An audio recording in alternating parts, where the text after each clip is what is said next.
bien.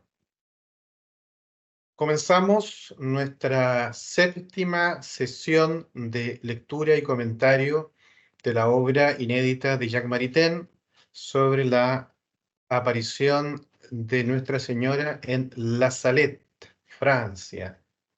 Y como de costumbre, antes de dejar la palabra al comentador de hoy, el doctor Alejandro Serani, vamos a responder algunos puntos que quedaron pendientes en la sesión pasada. Y antes de eso, quiero hacer un comentario previo acerca de este hecho, la aparición de la Virgen en la Salette, considerado por Jacques Maritain como uno de los hechos más importantes de la modernidad y por varios considerada la aparición más importante de las apariciones de la Virgen en la modernidad. El comentario es el siguiente. Bueno, en realidad me lo hizo una persona esta semana, y es que no sé si nos damos cuenta de la importancia de lo que estamos haciendo. Estamos rescatando, como decía Paulina, una aparición muy poco conocida, siendo tan relevante.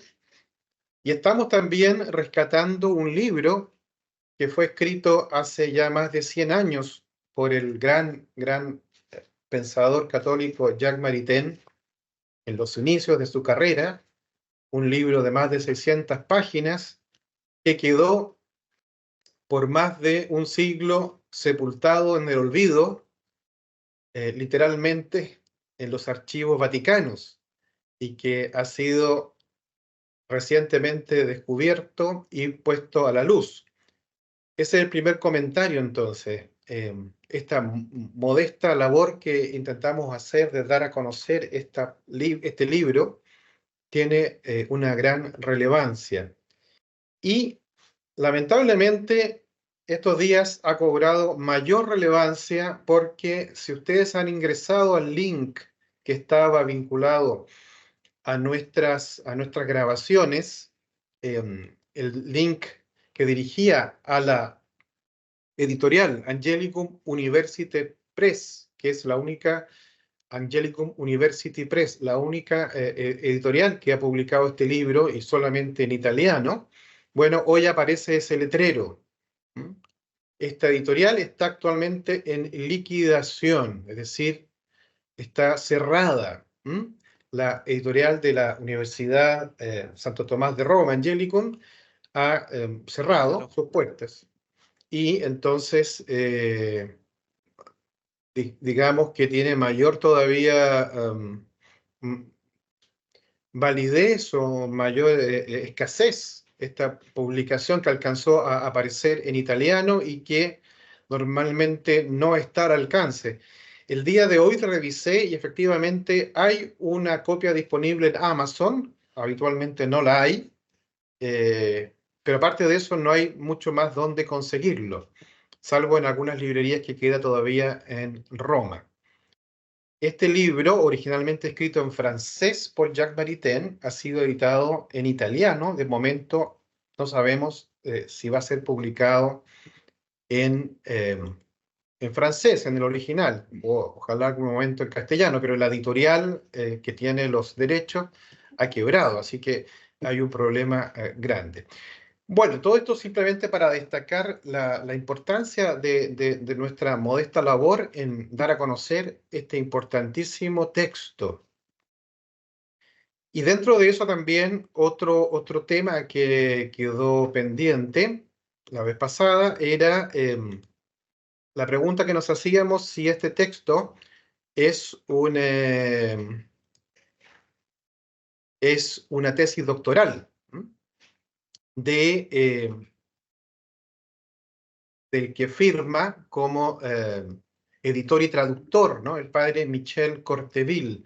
El padre Michel Corteville es un sacerdote francés, diocesano, que sirvió como misionero en México y en Costa de Marfil, en África.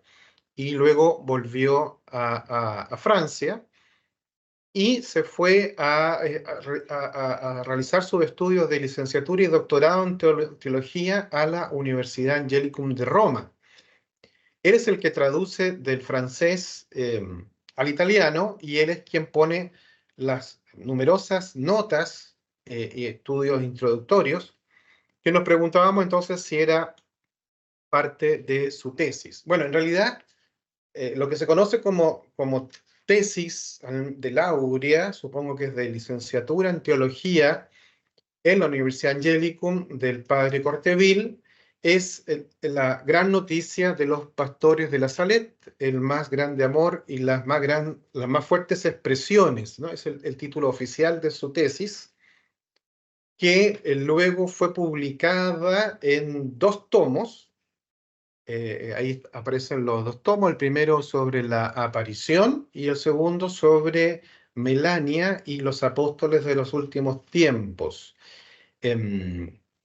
Y entre medio, es decir, cuando él estaba realizando su investigación para esta tesis, él realiza el descubrimiento de los textos originales de los mensajes secretos. Y por lo tanto, él trabaja con el padre René Laurentin y publica luego otro libro, Descubrimiento del secreto de la Salette. Tenemos entonces 4 libros del padre Michel de Corteville. El primero en el año 2000, La Gran Nouvelle de Berger de la Salette, que es la primera parte de su tesis.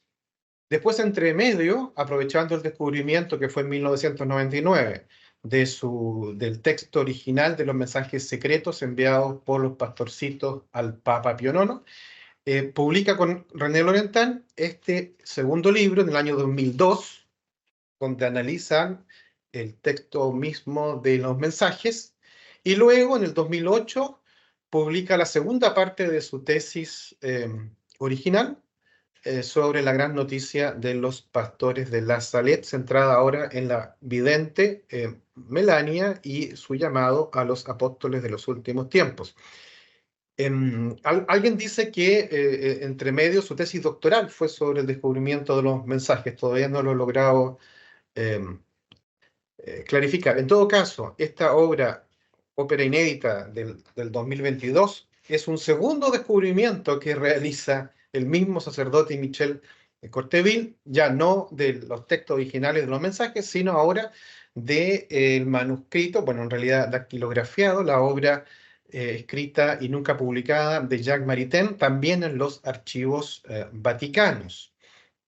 Y este descubrimiento, entonces, más reciente, 2022, lo publica a fines del 2022, para que coincida el 2023 con el centenario de la muerte de Jacques Maritain. Y ese es el texto que tenemos en nuestras manos y que estamos comentando. Evidentemente, en este texto él aprovecha mucho del material recopilado en los libros anteriores, en sus tesis, y por supuesto tienen ese tono muy científico, que eso un poquito explica lo que nos preguntábamos en la sesión pasada.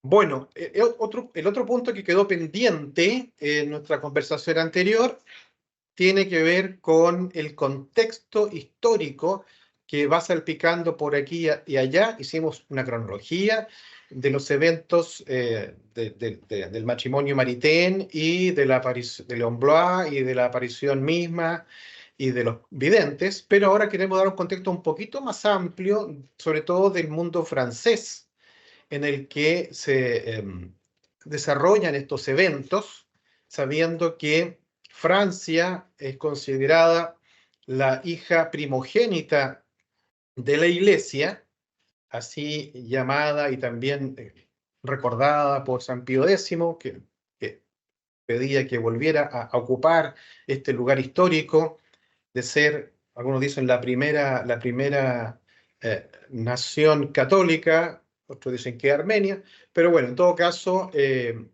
llamada como hija primogénita, llamada a ocupar un lugar muy especial en la historia de la Iglesia, Francia, Y como veíamos en otra de las primeras sesiones, Francia es donde ocurren la mayor parte de estas apariciones, no solo la Salette, ¿verdad?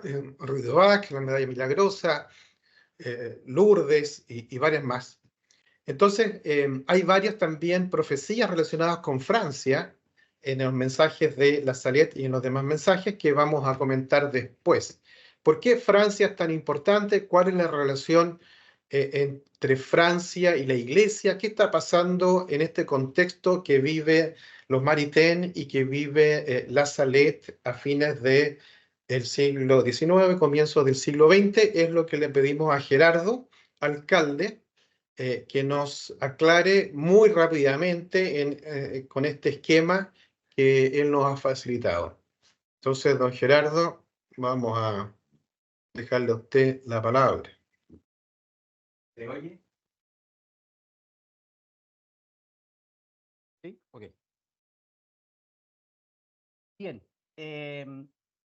quiero partir diciendo que todo el sistema político europeo y occidental hasta la Revolución Francesa se fundamentó en una legitimidad que venía, por un lado, de que el gobernante es heredero legítimo del gobernante anterior, y a su vez era sancionado, ungido por la Iglesia. Eso desde el 743 en Francia. Es decir, todo el sustento de todo el sistema político y cultural de Europa Occidental se ancla, se afirma en esta sanción de carácter, digamos, espiritual. Entonces, el ciclo revolucionario, que comienza en 1789, es el intento de cambiar la legitimidad de todo el sistema político. Y se va a sustituir la legitimidad dinástica y cristiana por una legitimidad tipo contrato social. Es decir, la sociedad hace un acuerdo, a través de asambleas constituyentes y constituciones se establecen esos acuerdos, y el gobernante legítimo entonces será el representante que a través de los mecanismos establecidos por la nación, a través de sus constituciones, establezca. Pero el punto es que para que eso sea aceptado, hizo falta un ejercicio de deslegitimación del sustento anterior. Es decir, había que romper con la cultura cristiana que fundamentaba el antiguo régimen desde lo político. Entonces, los ciclos revolucionarios de la Revolución Francesa podríamos decir que parten en 1789, la primera revolución, y terminan con la caída de Napoleón. Todo ese periodo en que la revolución se toma el poder y se expande por Europa, que sería acá, ¿no es cierto?, esta Revolución Francesa extendida, que luego termina en un imperio napoleónico. Luego viene un paréntesis que se llama restauración, es un intento de volver al antiguo régimen. Luis XVIII con un régimen de monarquía constitucional moderado, y después Carlos X, hermano de Luis XVIII, trata de volver a una monarquía absoluta más en rigor.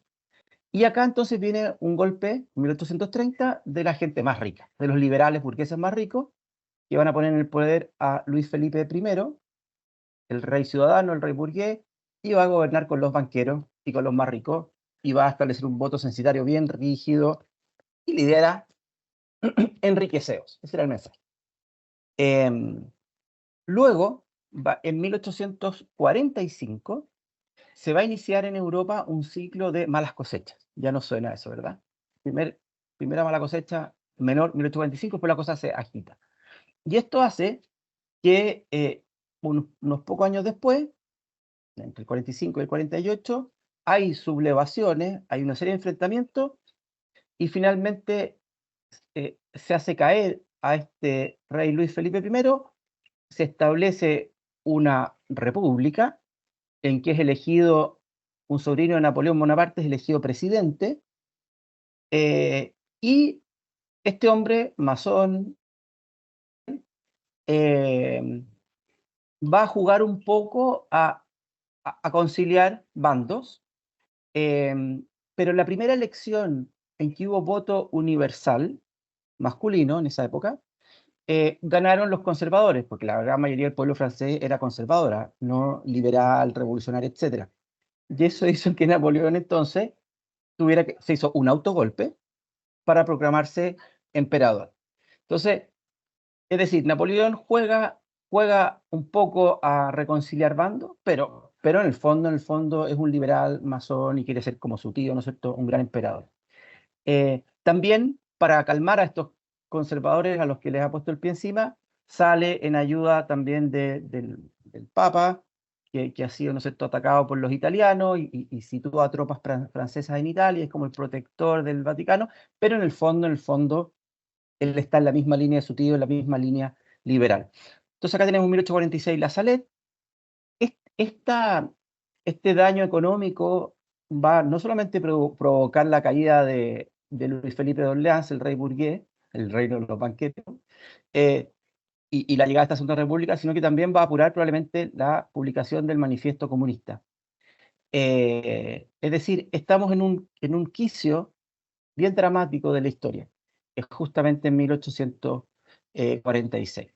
El papa que tenemos de la época es Pío IX, un papado larguísimo, no tan largo, 22 años, pero después un papado larguísimo, el de León XIII, en fin. Estamos en el núcleo del siglo XIX, como en un pivote de definiciones de qué régimen es legítimo, y entonces la Iglesia y la cultura católica son, para muchos, primero para los burgueses liberales, y luego para el socialismo y luego el marxismo, son un enemigo al que hay que quitar todo poder e influencia, porque para establecer un nuevo régimen tienes que terminar con el fundamento del anterior.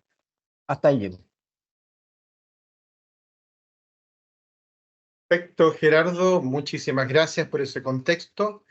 Recordemos entonces también, lo vamos a ver después, que hay mensajes de la Virgen en la Salette para el Papa Pío IX directamente, que le dicen ten cuidado con Napoleón. Se refiere a Napoleón III, que en esos momentos le está ofreciendo ayuda, pero que luego, como dice Gerardo, va a demostrar sus verdaderas intenciones. Es interesante cómo las apariciones de la Virgen en la cumbre de los Alpes a unos eh, pequeños pastores analfabetos que no saben el francés, va a tener estas repercusiones importantísimas en la historia de la humanidad y de la Iglesia. ¿Mm? También recordemos que esas pérdidas de cosecha son anunciadas por la misma Virgen y son como consecuencia del alejamiento de Dios por parte de los franceses. Bien, retomemos entonces nuestra lectura, retomemos el libro que estamos comentando, que tiene esas dos partes escritas por Jacques Maritain, más un prólogo, apéndice, epílogo y documentos anexos. Estamos en la primera parte de la aparición y hemos visto ya el primer capítulo, la aparición y discurso público, y nos corresponde ahora pasar al segundo capítulo, el juicio de la Iglesia, que tiene esos dos puntos, o tres puntos: el juicio del obispo local, las aprobaciones de la Santa Sede, la conclusión y una nota anexa. Pero más adelante, de este mismo libro, en el apéndice, se recogen varios de estos documentos oficiales u oficiosos de la Iglesia que van a ser comentados a continuación, ¿no?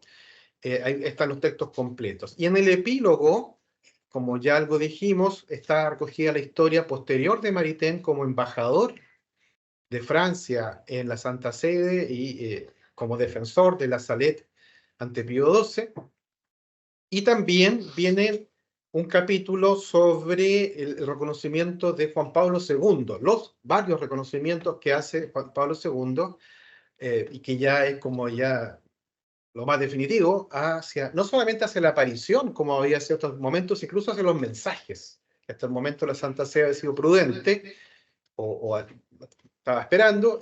Juan Pablo II, en 1996, hace un reconocimiento, a propósito de los 150 años de la aniversario de la aparición, hace ya un reconocimiento oficial de la aparición y de los mensajes. Si hay tiempo, lo podemos ver después. Vamos ahora entonces a lo que es lo que viene en el texto directamente como el juicio de la Iglesia, Dejamos entonces para aquello a Alejandro Serani, nuestro gran amigo de la casa, médico, neurólogo, doctor en filosofía, miembro de la Academia Pontificia de la Vida, que va a continuar entonces con esta lectura y comentario. Bien, buenas tardes. La vez pasada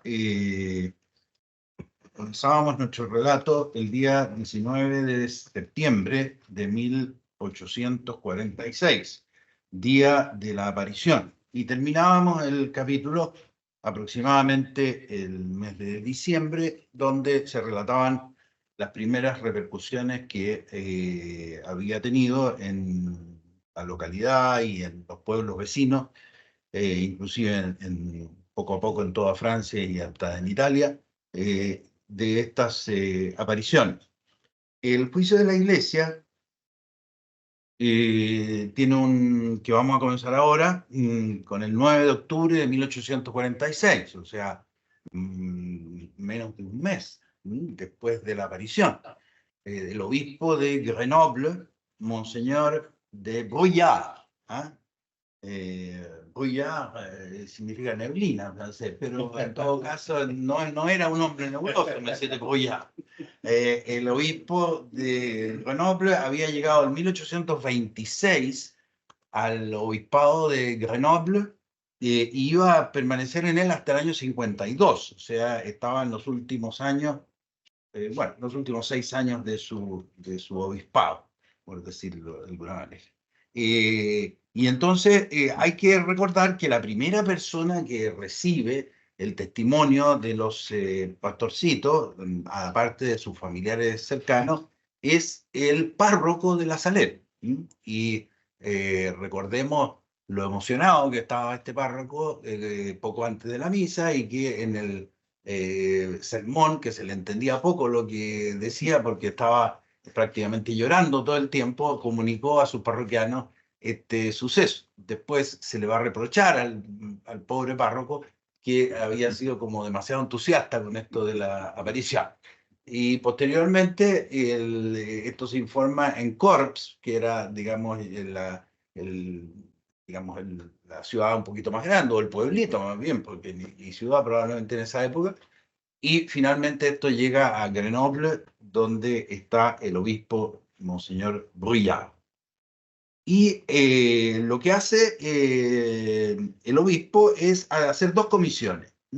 Una comisión de 8 miembros que son parte de su capítulo, es decir, estaba el director del seminario, habían otros párrocos, en fin, él tiene 8 personas de confianza con las cuales genera una comisión, y una segunda comisión, que podríamos decir de expertos, que son profesores del Seminario Mayor de Grenoble. El 15 de diciembre, 3 meses después de la aparición, las 2 comisiones que habían estudiado el archivo, la carpeta, que era ya voluminosa, da un primer juicio. Dice Maritain que sin haber interrogado a los niños, después de una cierta contradicción, más adelante no logro saber exactamente, pero eso es lo que dice aquí explícitamente Maritain. Y el juicio de los canónicos es que la autoridad no debe pronunciarse sobre este evento a fin de que no se produzcan malos efectos tiene que, digamos, solamente pronunciarse cuando esté segura de que no van a haber efectos malos, y sobre todo que produzca efectos buenos. Y en ese momento debe dejar por el momento la autoridad que las personas de manera libre puedan creer si tienen pruebas suficientes, y no inculpar a aquellos que lo rechacen por motivos contrarios.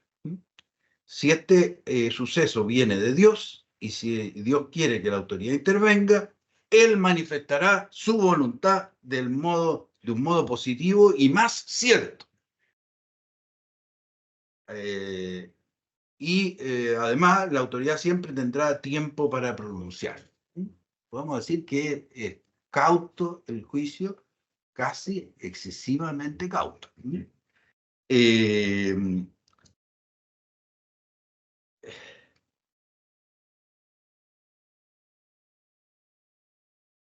Sin embargo, ya en septiembre del 47, Monseñor de Bruyère, a pesar del resultado de esta comisión, ya va dejando cada vez más libertad de poder manifestarse a favor del suceso. Posteriormente, 7 meses después del juicio de las dos comisiones, en 1846, el obispo de Grenoble nombró el 19 de julio del 47 a Monseñor Rousselot, vicario general honorario y profesor de teología, y a don Orcel, superior del Seminario Mayor, comisarios delegados para redactar una investigación y recoger toda la información relativa al hecho de la Salet. Entonces, nombra ya una tercera comisión, podríamos decir, para que redacte un informe unitario. Estos dos investigadores van al lugar de la aparición, interrogan a los niños, visitan 9 diócesis para informarse sobre las curaciones y entregan su informe el 25 de octubre del 47, y es un informe positivo, francamente positivo, podríamos decir. El volumen ya se imprimió en julio del 1848 y concluía con absoluta claridad la veracidad de la aparición. El 10 y el 16 de noviembre de 1851, o sea, ya estamos 3 años, 5 años después de la aparición, Monseñor de Bruyère, que todavía era obispo, hacía leer en las iglesias de Grenoble y de las otras parroquias de la diócesis su decreto doctrinal sobre el hecho de la Salet. Decreto ampliamente positivo también, donde respalda con toda la fuerza de su autoridad los hechos de la Salet. Este protagonismo que tiene el obispo, después lo vamos a ver, desde el punto de vista del derecho canónico, es lo que corresponde. Corresponde que sea el obispo el que lleve, ¿no es cierto?, estas indagaciones. Hay que decir que siempre o desde muy temprano hay un segundo personaje que se llama Monseñor Villecourt, que era obispo de La Rochelle, que está en el otro extremo de Francia. Fue el primer obispo que llegó a la Salet personalmente. Este obispo tuvo una figuración posterior porque fue nombrado cardenal y después estuvo en Roma, entonces era un hombre que tenía mucha influencia, y él desde el principio, digamos, fue favorable, y en realidad Monseñor de Bruyère le pidió a él que se encargara de redactar los documentos. Se ve que Monseñor de Bruyère no tenía ni la pluma ni los antecedentes de estudios que tenía el otro obispo, y entonces le confió plenamente la posibilidad de redactar inclusive el primer decreto doctrinal, que lo escribió a mano el obispo Villecourt. Este decreto, voy a leer unos pocos puntos que son los que aparecen aquí, después aparece completo. Dice: considerando en primer lugar la imposibilidad de poder explicar el hecho de la Salet de un modo distinto a una intervención divina, de cualquier manera que lo analicemos, ya en sí mismo, ya en sus circunstancias, ya por su objetivo esencialmente religioso. Primer punto, imposibilidad de explicar este fenómeno de otra forma que no sea por la intervención divina. Considerando en segundo lugar que las maravillosas consecuencias del hecho de la Salet son el testimonio de Dios mismo manifestándose con milagros, y estos testimonios son superiores a los de los hombres y superiores a sus objeciones.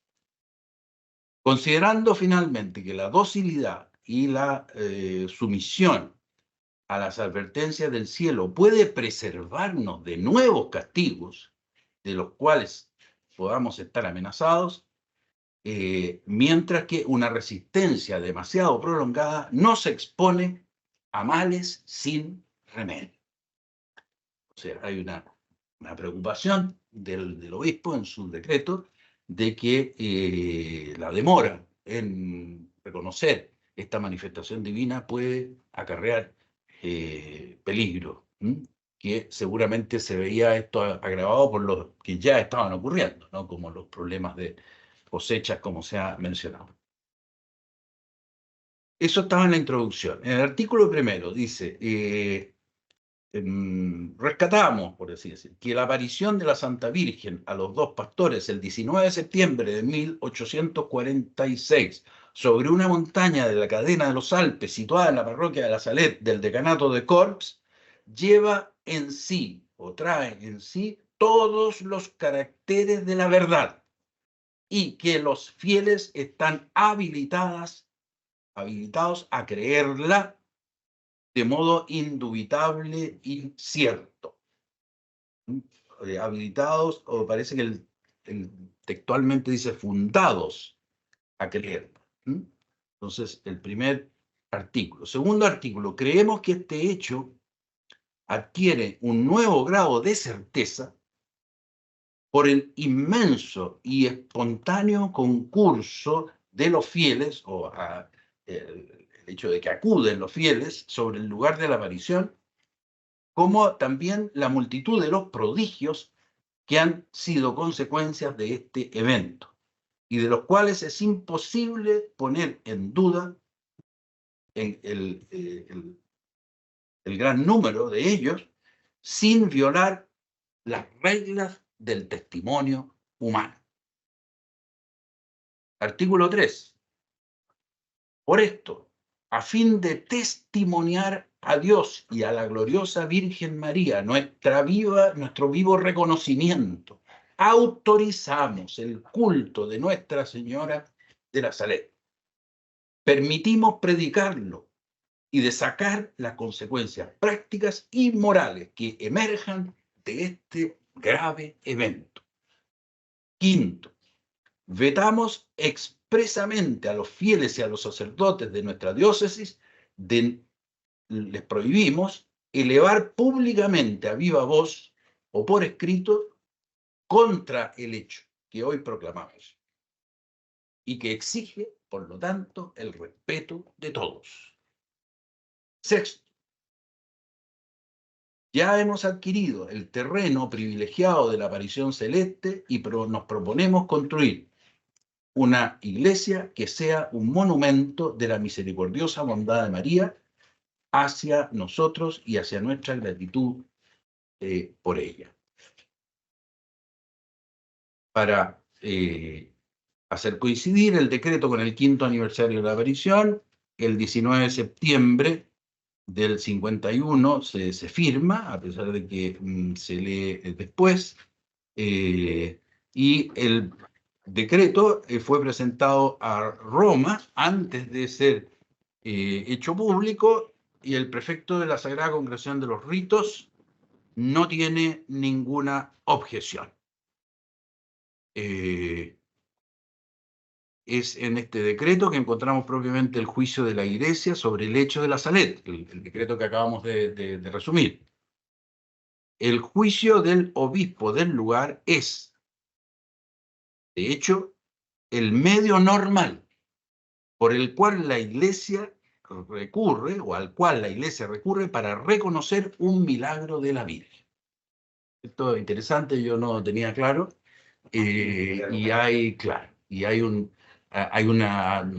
había una indicación, me parece, en el Concilio de Trento, que decía que de todas maneras se informara a la Santa Sede, pero el protagonismo le corresponde al obispo.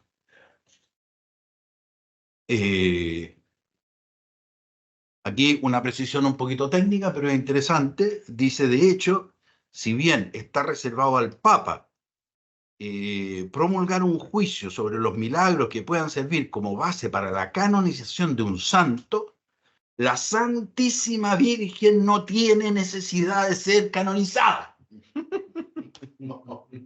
Y para cualquier milagro nuevo debido a la Santa Virgen, el obispo del lugar es competente para decidir. Y es el medio por el cual pasa la voz de la Iglesia. En fin, ahorro algunos detalles. El 1 de mayo de 1852, un segundo decreto de Monseñor de Bruyères anuncia la bendición solemne y pone la primera piedra del santuario. El Papa Pío IX, desde un principio, está informado de la Salet y se muestra interesado y favorable con respecto a él. De hecho, cuando se le anuncia la intención de construir, digamos, algo, entonces él dice que no sea una capilla, que sea algo digno. Entonces ya pone el tono el Papa con respecto a la aparición. Una linda iglesia, digna de la Santísima Virgen, dice Pío IX.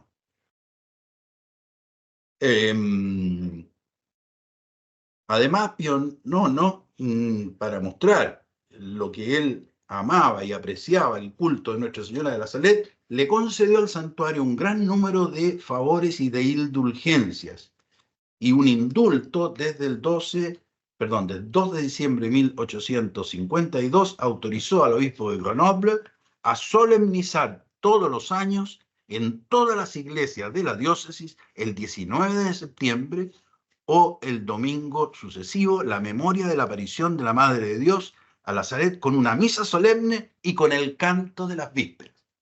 Me pregunto en este momento si acaso hoy se seguirá siguiendo este consigno. Prefiero no responder.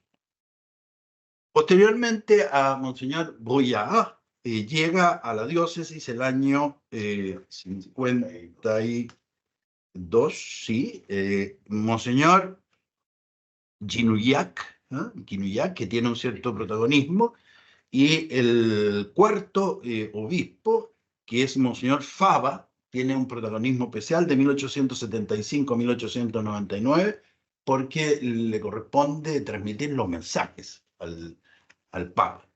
Y es también muy favorable y tiene algunos informes que seguramente van a salir más adelante. Más tarde, aquí hay un consejo que le da el Papa, 13, le da el Papa al obispo de Grenoble. Le dice,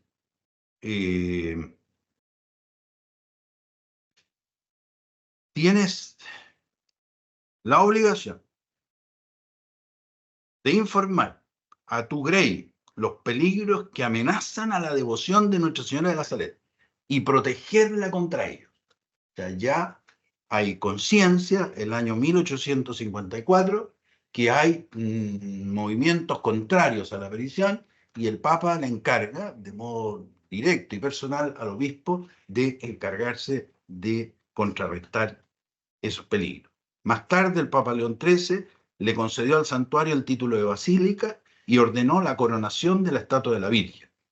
Era la consagración definitiva de la causa de la Salet, desde el punto de vista del testimonio de la Iglesia. Ya vamos a ver qué es lo que ocurre después. Conclusión, entonces, el obispo del lugar, en un requerimiento que se propone al Papa y por él aprobado, ha proclamado que están habilitados los creyentes, la Grey, a creer el hecho de la Salet como indudable y cierto. No se trata de un acto de significación dogmática, evidentemente. Cuando se juzga una aparición o el milagro de una aparición, como en la Salet o en Lourdes, eventos particulares que no están contenidos en el depósito apostólico de la revelación. La Iglesia no define un artículo de fe, no compromete su infalibilidad, no obliga a los fieles a creer, pero los autoriza y los estimula a creer y compromete su autoridad de su sabiduría inspirada. Vamos a ver un poquito más adelante, hay una pequeña matiz con respecto a esto de la infalibilidad que podremos considerar. Tras los juicios de la Iglesia en materia de fe, juicios que no pueden estar sujetos a error, y los juicios eclesiásticos, o sea, entre estos juicios de fe y estos otros que son juicios eclesiásticos de hechos particulares, es necesario considerar lo que dice Santo Tomás de Aquino, lo que él llama una cierta categoría intermedia. Es decir, son juicios que portan sobre hechos particulares, pero que interesan a la fe. Y tales juicios caen necesariamente, dice Tomás de Aquino, bajo la inspiración del Espíritu Santo, con el cual todo el cuerpo de la Iglesia está santificado y gobernado. Según los teólogos, dice aquí Maritán, que siguen a Santo Tomás, esta asistencia del Espíritu Santo llega a proveer una plena garantía de infalibilidad en el caso de la canonización, donde la Iglesia se compromete con una sentencia última y definitiva y obligatoria para toda la catolicidad.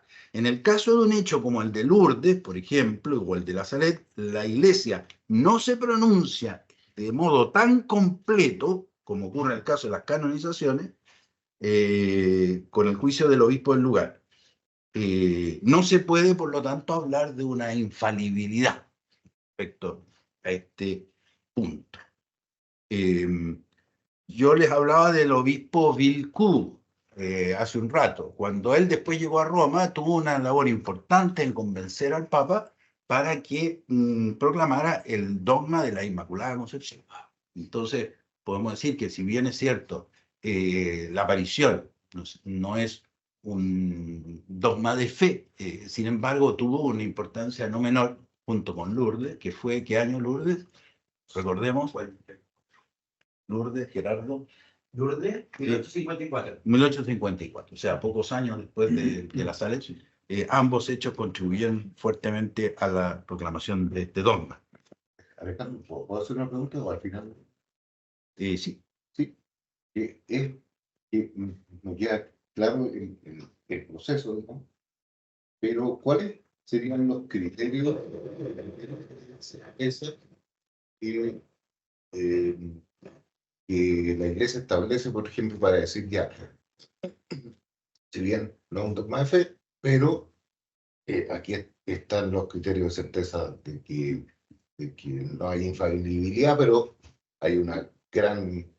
¿Cuáles son esos en concreto, como caracteres? Sí, yo me declaro ignorante respecto al tema. Sin embargo, me llamó la atención la formalidad con la cual en el decreto del obispo se plantea, por ejemplo, la imposibilidad de poder explicarse todo lo que ha ocurrido con otra intervención que no puede hacer la divina. Eso es la primera cosa. Después dice que las maravillosas consecuencias del hecho son un testimonio de Dios que es superior al testimonio de los hombres y a sus objeciones. Y el tercer elemento que aparece aquí es que dice que, bueno, esto de que someterse a ellos, pues, ya, pero eso no es un criterio de credibilidad. Después dice que lleva todos los caracteres de la verdad. Y entonces en algún momento dice que es lo único que respeta las reglas del testimonio humano, como decir, o sea, si no, después de haber consultado a tantas personas, visto tantas curaciones, conversado con los fieles, simplemente desconocer esto significaría, por así decir, decir que el testimonio humano no tiene ningún valor, lo cual aparece como insensato. Yo diría que eso es lo que logro sacar yo de este decreto, pero obviamente no tengo competencia para responder a esas preguntas. El capítulo siguiente Por las pruebas de la razón, Ujú. ahí Maritain va a analizar punto por punto cada uno de esos criterios y todos los elementos de demostración de validez de los testimonios. Exactamente.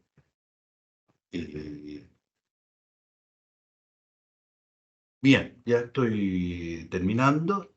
Sigue Maritain reflexionando aquí, que sin embargo, dice, a pesar de que no se puede hablar de infalibilidad en relación a esta aprobación, este caso, dice Maritain, difiere solo en un pequeño grado del de la canonización. Y se puede reflexionar en esta situación de un modo análogo, mantenida las proporciones. Si se piensa que el Espíritu Santo asiste y guía a aquellos que conducen a la iglesia, y si se refleja, por otra parte, que el juicio del lugar, del obispo del lugar, es la vía normal y auténtica mediante la cual son introducidas en la iglesia las creencias pías y las devociones a un nuevo milagro de la Virgen, y en este punto de vista el obispo del lugar, hablándole a su diócesis, habla verdaderamente, aunque en modo indirecto, a la iglesia entera. Cuando el obispo le está hablando a su diócesis, le está hablando indirectamente a la iglesia entera. Se verá claramente, dice Maritain, que Monseñor Guinouillac tenía razón de aplicar un juicio como el decreto doctrinal de Monseñor Bruyard de manera analógica a lo que Benedicto XIV escribía a propósito de los juicios de canonización. Y esto es lo que dice Guinouillac. Estos juicios se basan sobre todo en la presencia y la asistencia del Espíritu Santo según la doctrina de Santo Tomás. Es verdadero que, sigue Maritain, que cuando se trata de reconocer un hecho como el de Lourdes o el de la Salette, la asistencia del Espíritu Santo asegura el juicio del obispo del lugar, la garantía de la sabiduría de la misma iglesia. Hay diferencia de los juicios a diferencia de los juicios de canonización, un tal juicio no es infalible e invita solamente a los fieles a creer con fe humana a los testimonios sobre los cuales se basa el hecho y que permanecen siempre el fundamento. Pero le aporta a favor de este testimonio una autoridad más fuerte que todas las consideraciones que la simple razón puede hacer valer en esta materia. Autoridad que se encuentra acrecentada y confirmada por las aprobaciones y los favores de la sede romana. Ahí termina el capítulo de Maritain. Perfecto, muchas gracias, Alejandro. A propósito de la última palabra, los favores, que luego los elenca y bueno, enumera Maritain, distintas concesiones de la Santa Sede a la Basílica, ¿no? La nombra como Basílica, el santuario como Basílica, concesiones para las distintas fiestas, o sea, ya no son reconocimientos canónicos, pero sí de facto, ¿no? Que va enviando enviados para su celebración. Ahora, sabemos que después de esto viene toda la guerra en contra. Sabemos que prácticamente todos los papas son favorables a la Salette, desde Pío IX en adelante se pronuncian a favor de la Salette, pero no todos los obispos y ciertamente no todos en la curia, ¿no? Hay ataques muy fuertes y persistentes que, como veíamos, llevan a que hacia el año 45 se pretenda anular este reconocimiento de la aparición y Maritain ayuda a evitarlo, ¿no? Y en general todo esto es motivado no por la aparición misma, sino por los contenidos de los mensajes secretos que son revelados hacia 1879, porque la Virgen había dicho que a Melania que lo podían revelar los mensajes 1858. Desde entonces ella intenta y no lo logra hasta que 20 años después se publica, ¿no? Y entonces, aquí estamos adelantando, pero los mensajes secretos van a hablar de manera muy fuerte en contra de algunos sacerdotes y guías de la iglesia que le están haciendo el juego a Satanás, ¿no? Que están por amor a los honores, al dinero y al placer, están desviando a la iglesia. Y entonces eso no le gusta a muchos personajes del clero y de la curia, y empieza ahí la persecución contra la Salet y contra Melania y Maximino. Pero no van a lograr borrar estas aprobaciones, y que ya luego Juan Pablo II va a consolidar. Bien, no sé si hay algún otro comentario. Para los eruditos que están escuchando y que han leído toda la Suma Teológica y se preguntan dónde Santo Tomás escribe eso, lo escribe en una Quod Libretal 9, artículo 16. Entonces tienen razón de preguntarse eso, porque efectivamente no está en la Suma Teológica. Así que confirmo la duda que puede haber surgido en la mente de algunos asiduos lectores de la Suma. Bien, no sé si hay algún otro comentario o observación. Si no, mientras tanto, voy a...